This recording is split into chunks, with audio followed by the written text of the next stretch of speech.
Let's talk about the device you're probably holding right now, your smartphone. It connects you to everything, but inside, there's a story about tiny, invisible materials powering our modern world. That story runs straight through Myanmar, a country in the midst of a brutal civil war. Myanmar's chaos is fueling the technology we rely on in ways most of us never realize.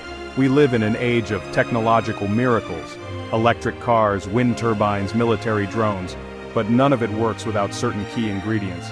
For years, the world got these from China, but even China needs a supplier, and increasingly, that's Myanmar. This isn't just a distant geopolitical issue. It affects the price of your next phone, the future of green energy, and the stability of our tech supply. In the mountains of northern Myanmar, a frantic, unregulated rush is underway. Not for gold, but for something even more critical. Global demand for progress is propping up conflict, destroying environments, and creating a dangerous dependency. Tonight, we'll pull back the curtain on how Myanmar's collapse has become a key part of China's global dominance. The fight for control in Myanmar's jungles impacts Silicon Valley boardrooms and Pentagon strategies. The invisible engine powering our world is running on a fuel source drenched in conflict and environmental ruin. So what are these magical things? Rare earth elements, or REs, 17 elements like neodymium, dysprosium, and terbium. They're not actually rare, but they're tough to mine and process. Think of them as the vitamins of technology. You don't need much, but without them, everything falls apart. Neodymium makes powerful magnets for your phone's vibration and headphones, and for electric motors in EVs and wind turbines. Dysprosium and terbium help those magnets work at high temperatures, crucial for green tech and defense.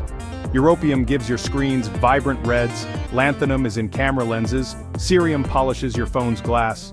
Rare earths are also in military hardware, missile guidance, submarine sonar, targeting lasers.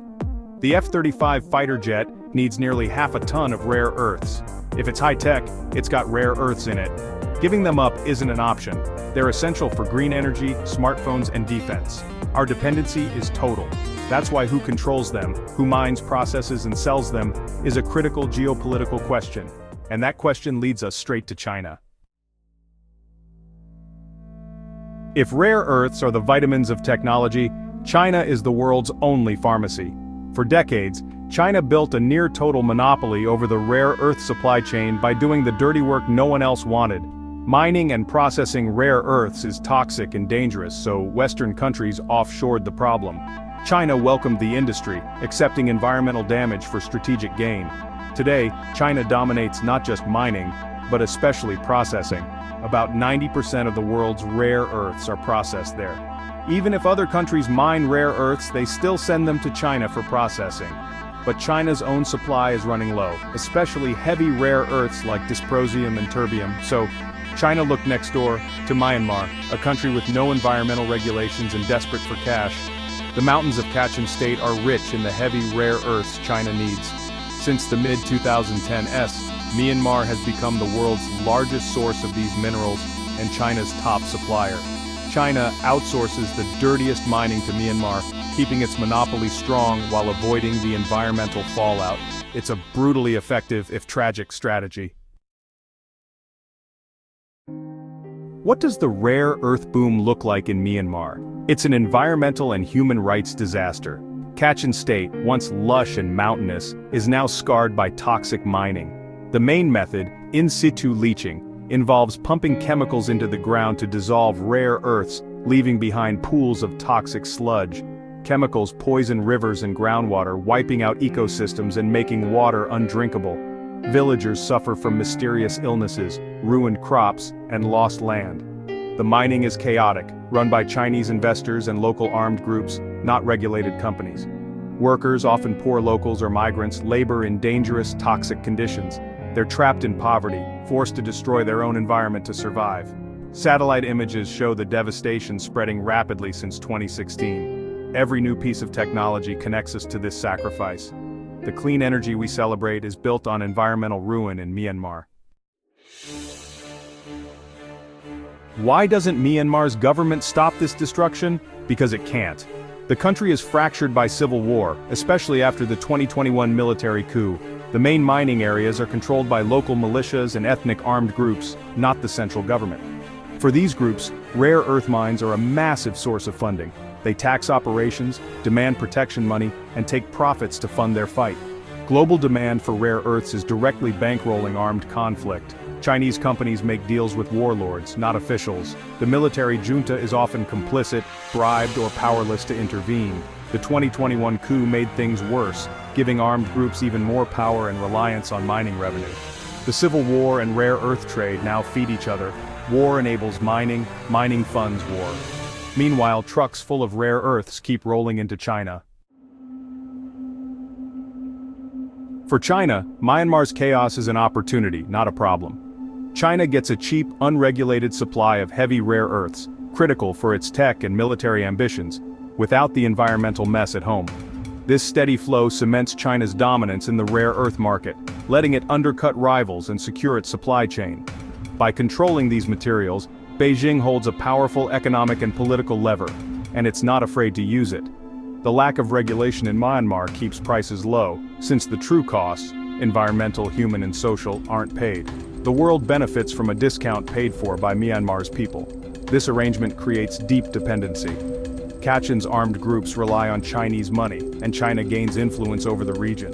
Beijing ensures its interests are protected no matter who's in power in Myanmar. It's a ruthless, effective strategy, turning a neighbor's weakness into its own strength. Myanmar has become a vassal resource state, fueled by conflict. What does this arrangement mean for the rest of the world? In a word, risk. The global tech supply chain runs through China, which relies on a war-torn Myanmar. Any disruption, escalating conflict or Chinese export restrictions could send shockwaves through the global economy. We've seen this before.